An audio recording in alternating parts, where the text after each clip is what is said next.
Okay, hello. This is copyrighted 11/24/2018 by richardpaulhobbs at gmail.com. This is a video I'm making at 5:47 a.m. Saturday, November 24th. According to my phone and AccuWeather.com, it's 25 degrees outside.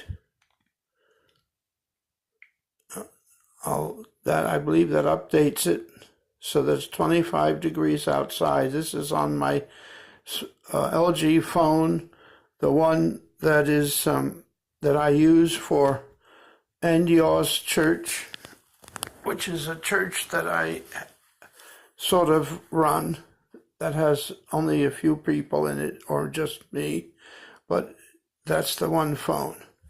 This is the other phone. It has 25 degrees Fahrenheit, 5:48, Saturday, November 24th. This is the bathroom, and this is the pipe that the heat's supposed to come into. And I can grab it with my hand and hold it because there's no heat going through it, not from the bottom, not to the top. In a minute, I'm going to go into the bedroom. But I can't show you how cold it is in there because I don't know how to show that on the phone. And I can't get any inspector from the city of Yonkers to come at 3 or 4 or 5 in the morning and take note of the fact that it's cold in here, what the temperature is in this room, and the fact that there's no heat, nevertheless, coming up in the pipes. Now, what happens usually, and I have very, very many videos on YouTube and that I've emailed people that I can share with anyone that show this fact. And of course,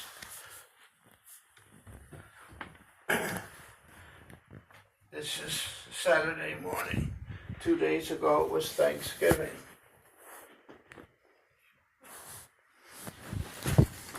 If things happen today as they usually happen, is now, if you go into this room here, it is freezing. It is absolutely freezing. And it's freezing because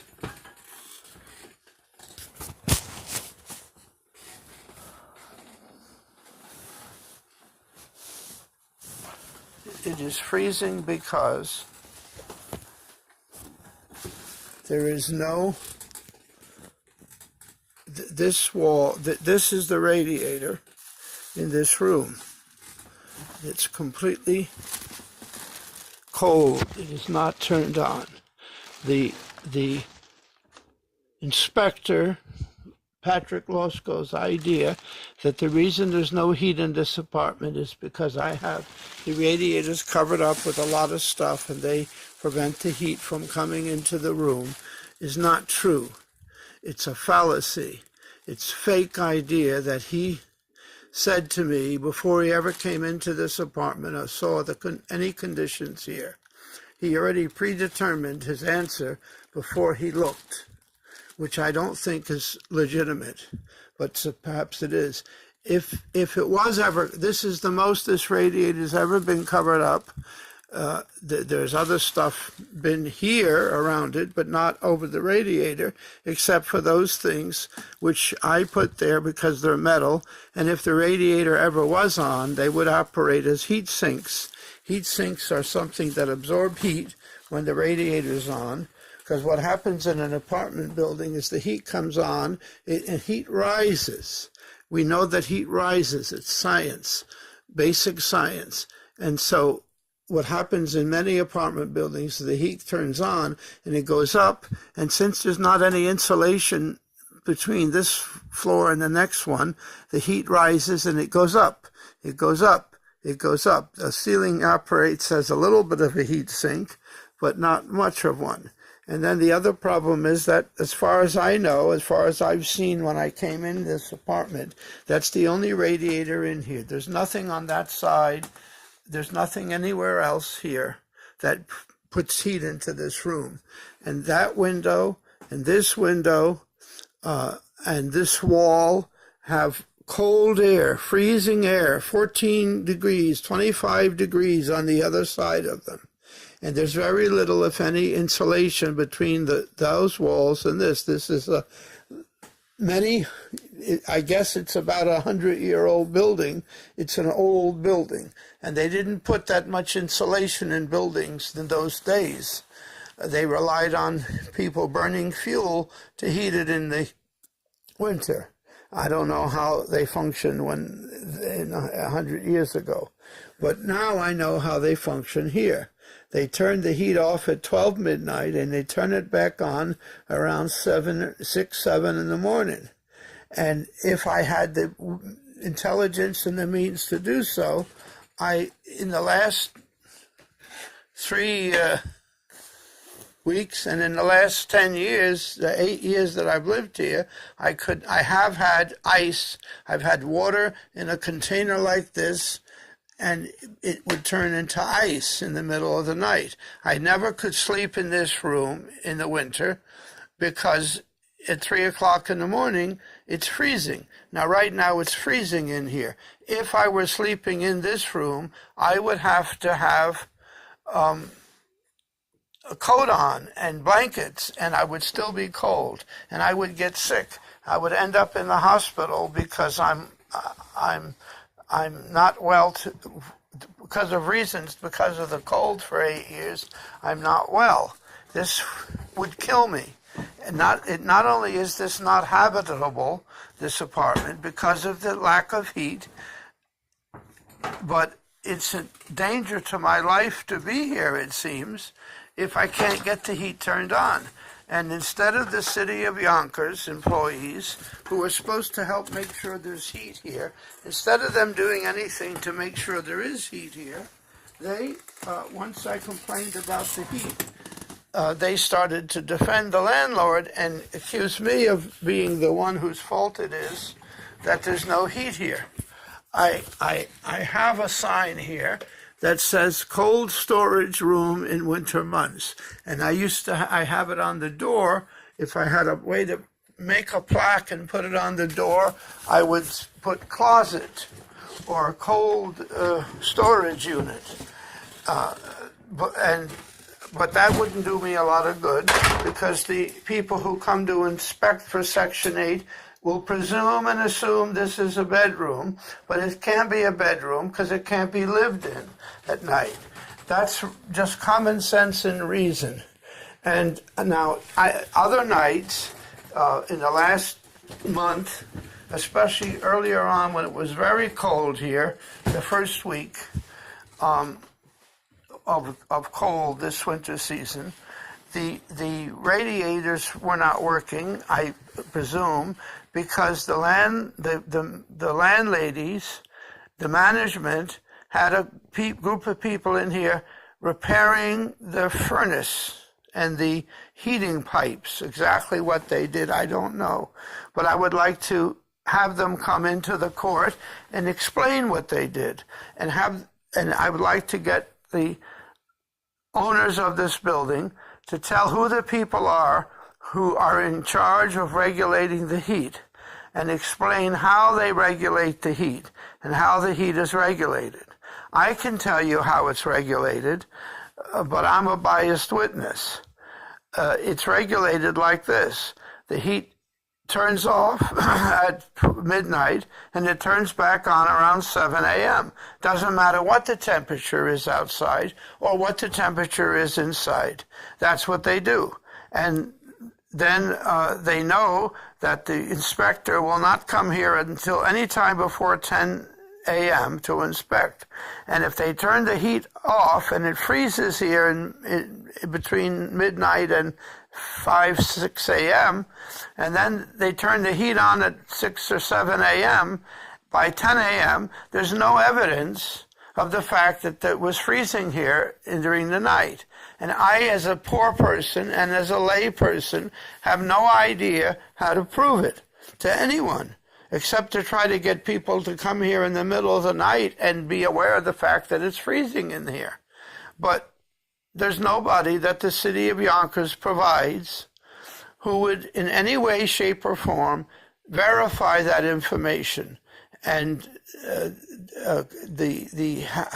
building, housing, and building department doesn't have anyone working at 3 a.m. in the morning.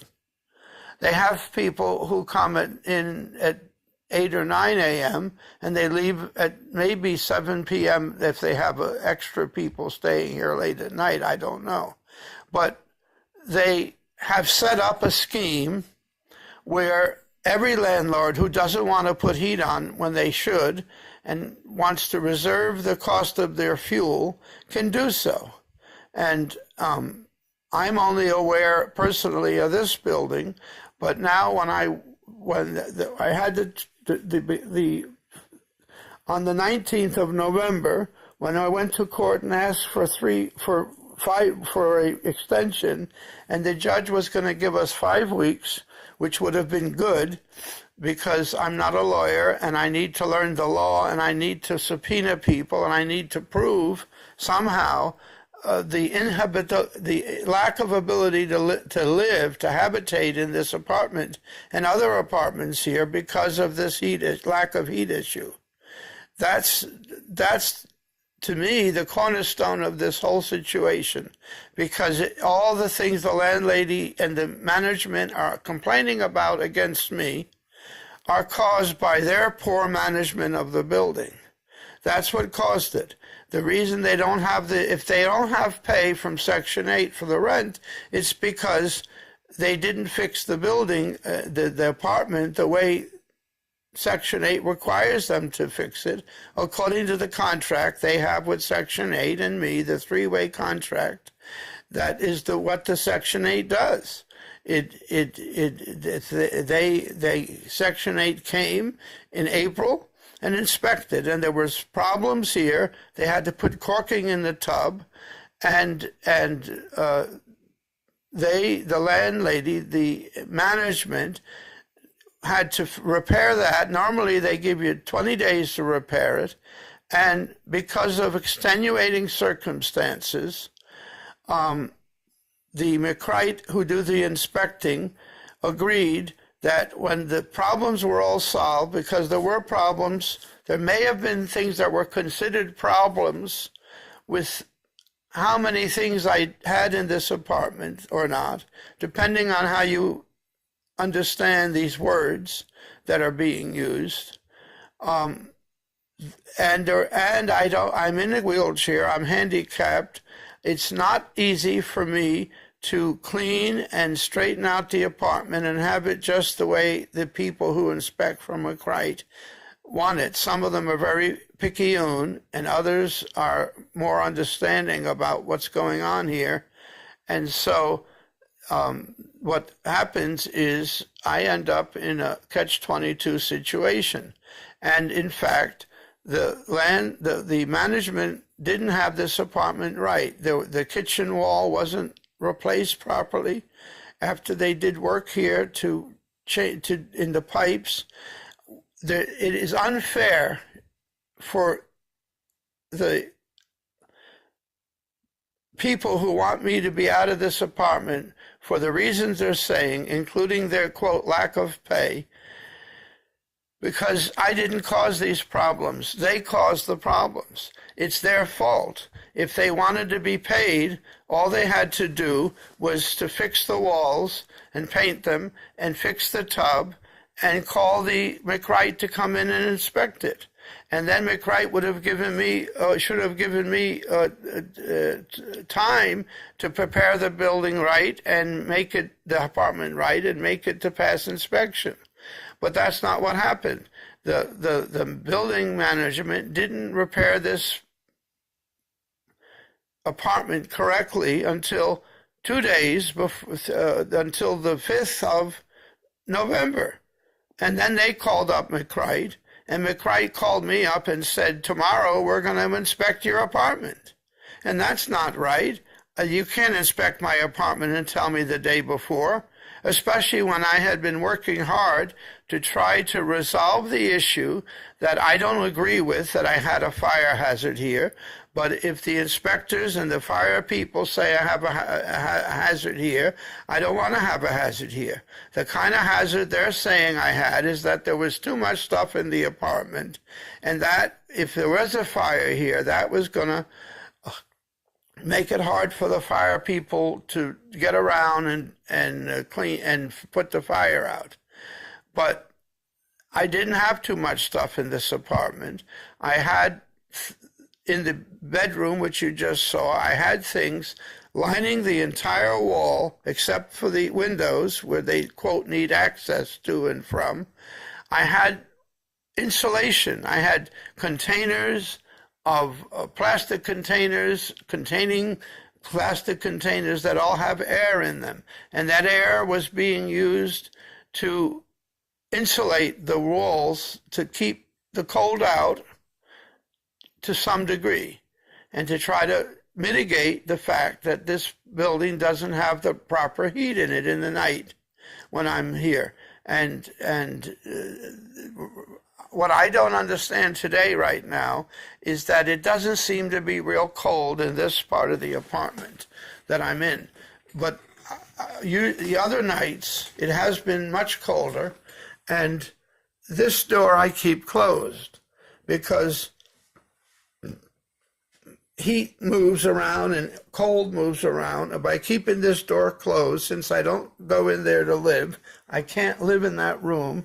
I can't use it for anything, and I'm poor. So my logic and my understanding is, well, I use it for storage. And in the winter, in the past 8 years that I've lived here, I've had, I can keep food in there and keep it cold because it's like a refrigerator. And I had to do that because the landlady never gave me more than one shelf in the refrigerator, and so I have to throw food away. I have to waste it, and there's mice in this. There's no heat, and there's always mice in this apartment. Now, the landlady tried to accuse me of bringing the mice in here, but I've talked to the people who live upstairs and other people who've lived in this building for years before I moved here. Are there mice? Oh, it's loaded with mice. Did I bring the mice in here? Well, no.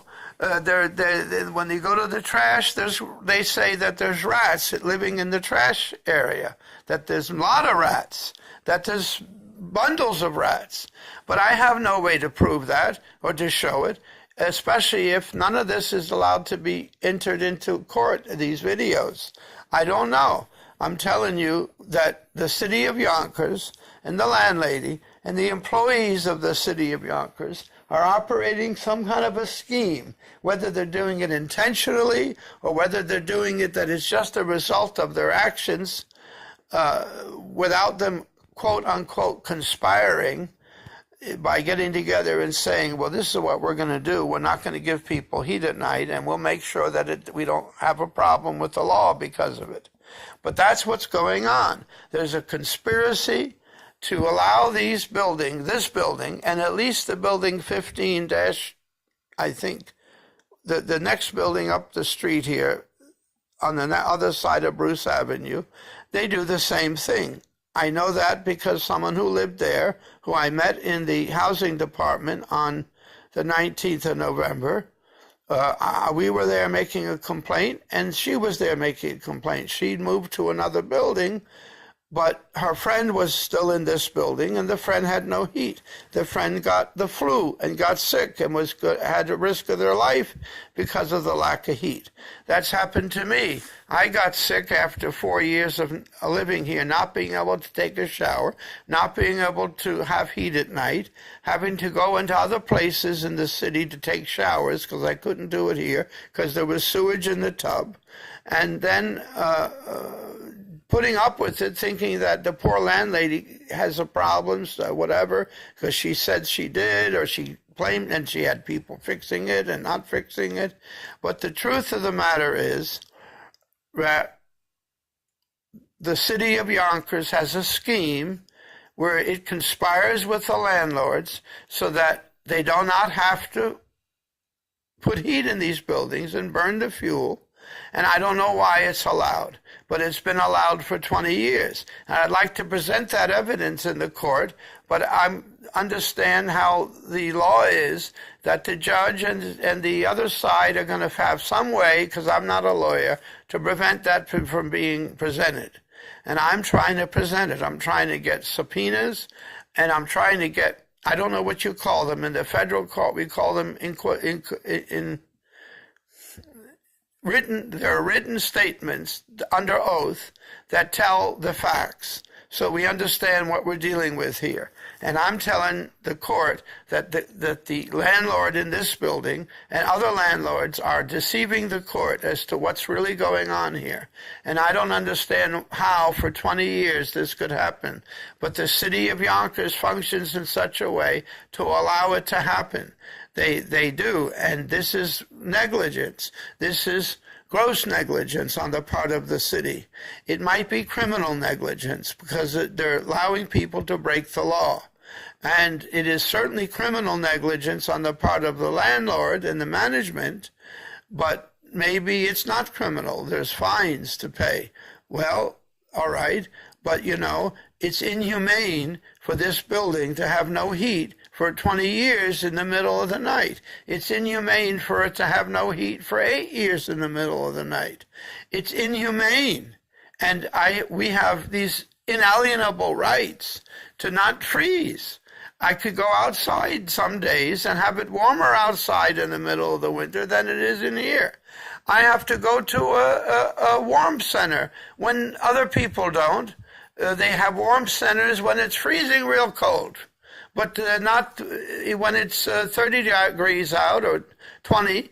It's freezing in here, and there's no place to go and nothing to do. And so I ended up in the hospital for 2 years, seriously sick, where they wanted to cut my legs off because I didn't have enough heat in this apartment.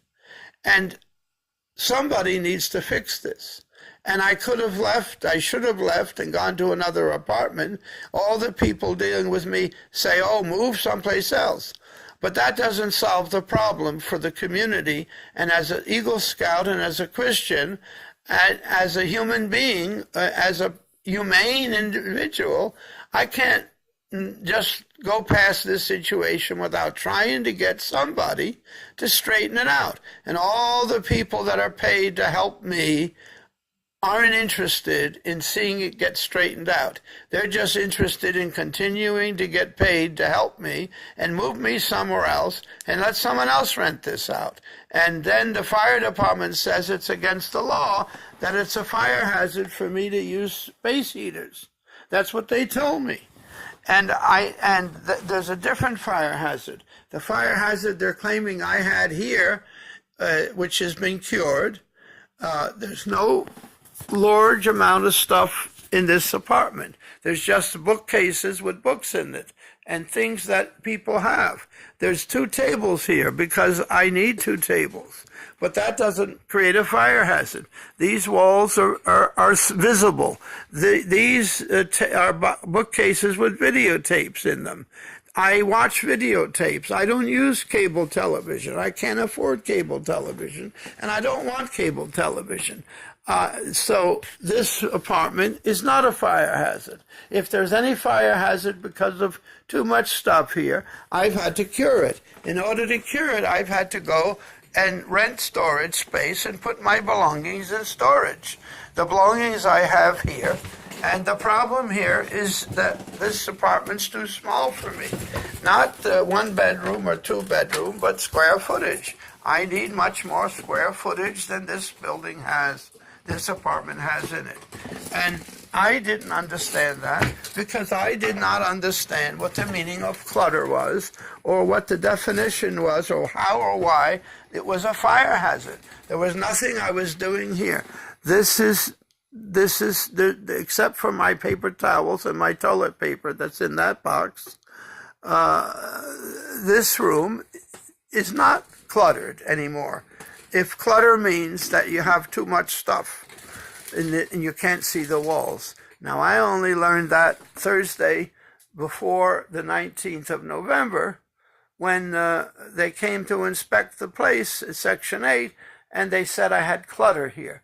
well, I didn't have clutter here. If they mean that I have the floor not tidy, that's what clutter means to me.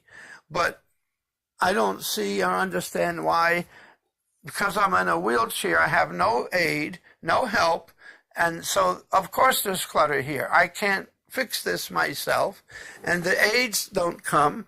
They don't send me aides that do anything to help straighten out. I had to hire people to take what was in this room and put it in storage because it isn't junk to throw out. And you see, I have these bookshelves with videotapes in them. And from my point of view, from my understanding, the reason I have them here is, one, because I don't pay for cable. I watch videotapes. That's how I entertain myself as a poor person who cannot afford to pay for cable. If I paid for cable, eventually I would be homeless because I wouldn't have my rent money. So this is how to prove that this is cured. I don't know. I don't know if I can show this in the court, but I can tell you this. I don't have clutter here, and I don't have too much stuff. The stuff I have here is not going to cause a fire to start. It's simply going to help me to insulate the walls, and if there would be heat here, if they would put the heat on like the law requires them to do, those things would all absorb heat. They would absorb heat. They would function as what is known as or called a heat sink, and they would retain the heat.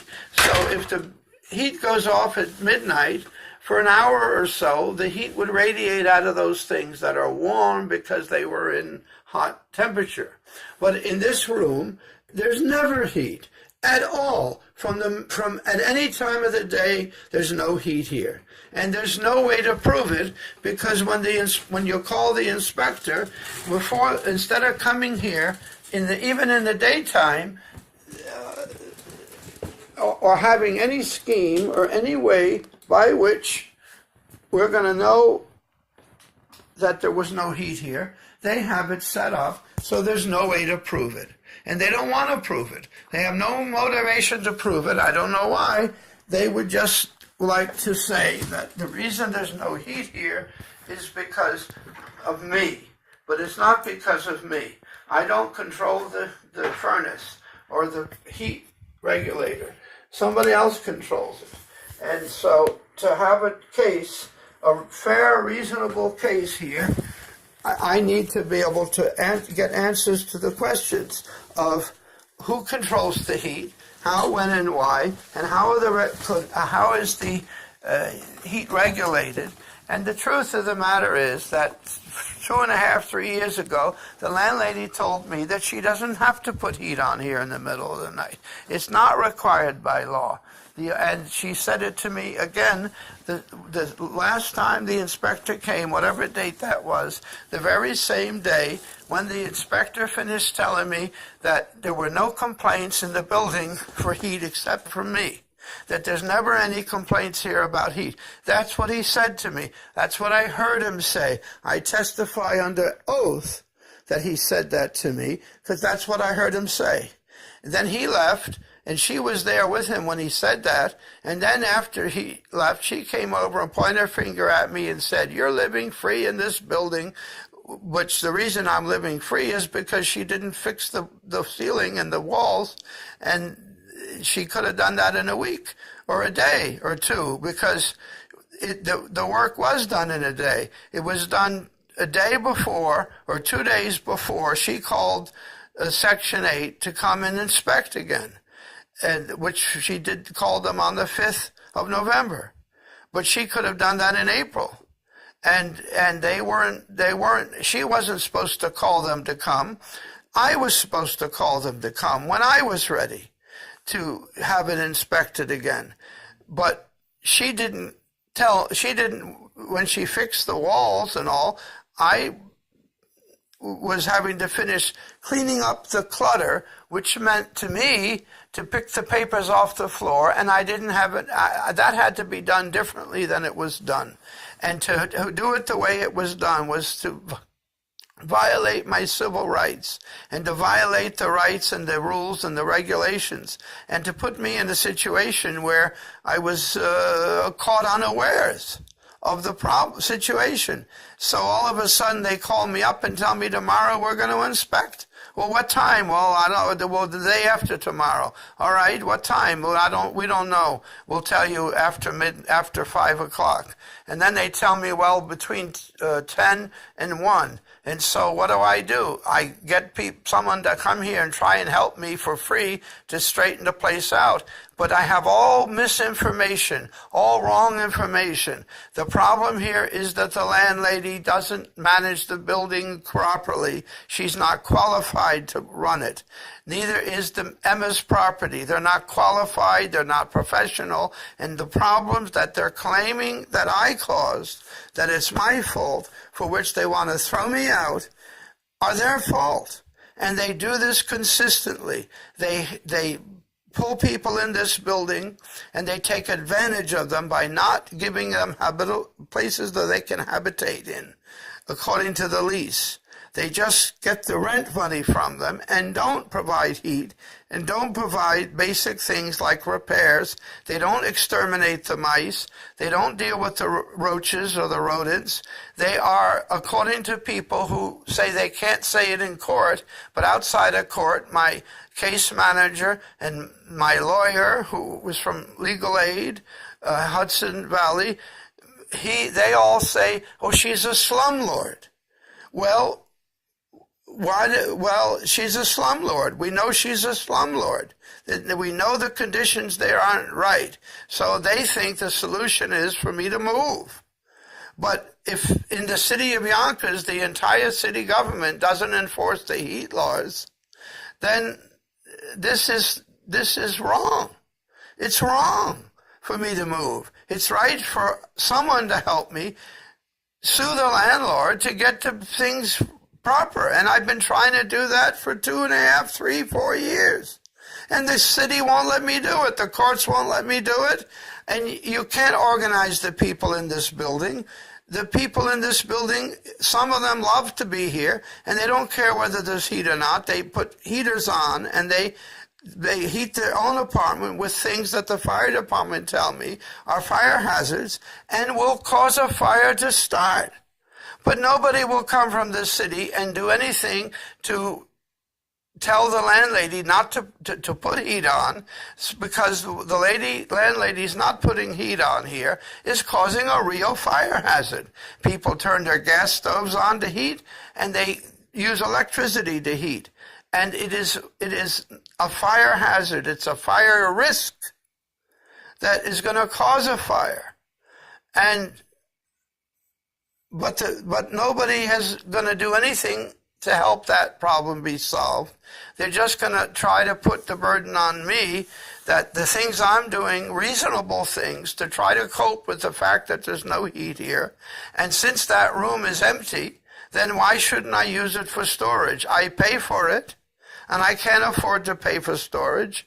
But now I have to pay for storage because of the fact that the entire system that's designed to help me, quote, have a place to live, doesn't provide that to me. McWright is wrong in how they inspect. The Section 8 is wrong. The City of Yonkers, which controls both the Section 8, the Municipal Housing Authority, the City of Yonkers is part of the City of Yonkers. They're employees. And as long as I didn't complain that there's no heat here, I was allowed to live here. The Section 8 made issues about how tidy I was or lack of tidiness. Anyone who came in here had the idea I had too much stuff here. But I didn't have too much stuff here. I had the stuff I needed if I had too much stuff here. Now, finally, my case manager explained to me what clutter means. For 8 years, nobody explained to me what clutter means. Well, if it means that you can't see the walls, but you can see the walls, they have this technical definition of clutter, which isn't in the dictionary. It's not clear. And to me, clutter is that I have a lot of stuff on this desk. I don't think that should be a reason to fail an inspection. But if it is, I can't do much about it because I'm in a wheelchair. I'm handicapped. I'm freezing at night. I'm going out every day in the week to try and get a shower somewhere because I can't get a shower here because there's sewage in the tub. I can't eat here because I put the food in the refrigerator. There's only one shelf and the food rots. So I throw it out and buy more food. And I have to go and do all these things without any help. I'm a victim of a broken social safety network. And their goal is to put me in a nursing home, which I don't need to be in a nursing home. The nursing home I was in, and I was dying because they didn't feed me right. So I am in a very, very complicated situation. Now, I am looking for another apartment. I'm looking for something with 3 times the square footage of this, a 1-bedroom that has more space. This has only 400 or 500 square feet. There's not enough room here, and I need a much bigger place because I don't use cable. I watch videotapes, and I read books, and I'm a teacher, and I teach people religious ideas in my church. And in my apartment, people should come there, and we should be able to habitate and do that.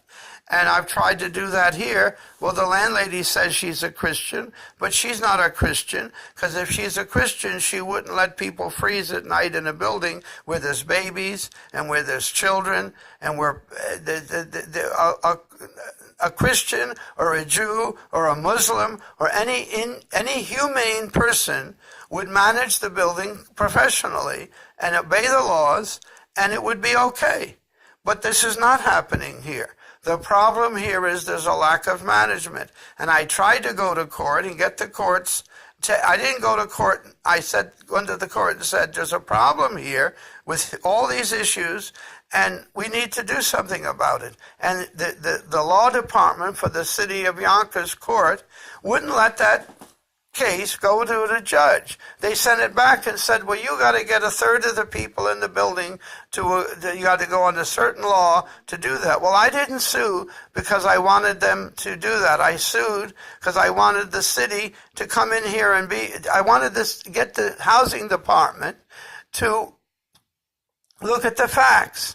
But no, they won't look at the facts. Instead, they have negligence and gross negligence, which in the federal law, I understand, makes them liable, culpable, that I can sue in the federal court on that issue. And I know how to sue in the federal court and win, but I don't understand the rules of the local court. For example, I know that I need written statements. I need evidence from the landlord who fixes the furnaces here and who controls them. I need facts and information, deposition. I need discovery. I need disclosure about how things are being operated here. I need to put the landlady on the stand and ask her when she's required to have heat in the building. And maybe thinks that she'll say what she said to me 3 times, once in presence of a witness, and she'll say that she doesn't need to have heat here, which is not according to the law. But we have a crazy, insane situation here. Inane, banal. It's ridiculous. And I'm trying to do something for Jesus, do something for Mohammed, do something for Elohim, and make the court and the city government aware of the fact that there's negligence going on here. There's gross negligence. There's criminal activity on the behalf of the landlord and management, or they just are not capable of managing it right. And then the court and the city need to do something about it besides throwing me out for having complained of the heat. And the fire marshals came here. They came in April, and they came within a few weeks of the time when the city inspector came the second time to inspect here. The city inspector didn't come here, didn't come. They said they would come on a Thursday in the past few months to see what I wanted to complain about, but they never did. They only came when the landlady called them to come so they could enforce the landlady's point of view and deceive the court and confuse me I asked them, the city inspector, all right, what is wrong here? Well, you got to clean up. Well, clean up Well, maybe he says you have too much stuff. But I didn't have too much stuff, in my opinion. I had empty bins that went up to the ceiling, empty bins to hold air in them to insulate the walls. But he wouldn't let me say a word. Wouldn't hear a word I had to say. He just kept, and I tried to say something, he shut me up. I keep saying the same thing over again. When I said to him, well, come into this back room and show me how it has to be so you will be satisfied. He refused to do that. He didn't want to answer any questions for me. He didn't want to help do anything to cause heat to be in this building. He just wanted to make sure that because I complained, I was thrown out. And that's a scheme that's going on here in Yonkers, apparently. And I don't know why God or creation has me in this position, but I have to presume that it's so that I can say this to the court and try and make it happen.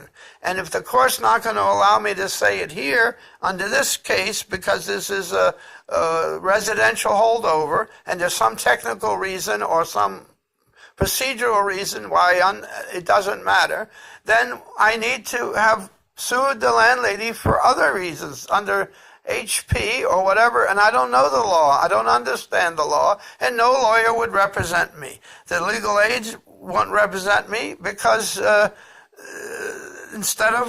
they absolutely don't consider the fact that there's no heat here as any sort of defense or any sort of a reason. I don't understand why, but I understand that it's gross negligence on the part of the entire system. And yes, they get paid to come into court and say this and do that, but nobody will come into the court and tell the truth, which is the problem is mismanagement here. And if there's mismanagement here, the city of Yonkers can compel the management to be taken away from the owners and be given to professionals who know what they're doing. A perfect example of the mismanagement is the landlady waited until it was cold in October, freezing cold, to figure out even if the pipes work and if the heat's working right. And then they didn't work right, so she calls in this team, this person, whoever, and they're fixing the pipes. Well, that's evidence of the mismanagement, because if this was properly managed, they would have checked the heat out in September or in August. They wouldn't be waiting until it's freezing out and then figure out whether the heat works or not. It's just, that's reasonable. And what's happening here in this building is not reasonable. No reasonable human being would be able to agree that what's happening here is proper management of the building. No extermination, no shelves in the refrigerator. The bathtub, the sewage backs up. Only the day before the Section 8 came to inspect, for the first time in 8 years, can I turn the shower on and the water goes down the drain, because I finally got the super to put a thing through the pipes and unclog them.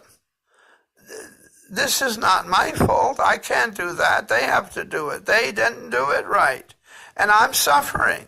And I shouldn't be thrown out because of it. Instead, the landlady should pay me money or pay someone money back for the rent they did get, because they never provided the heat.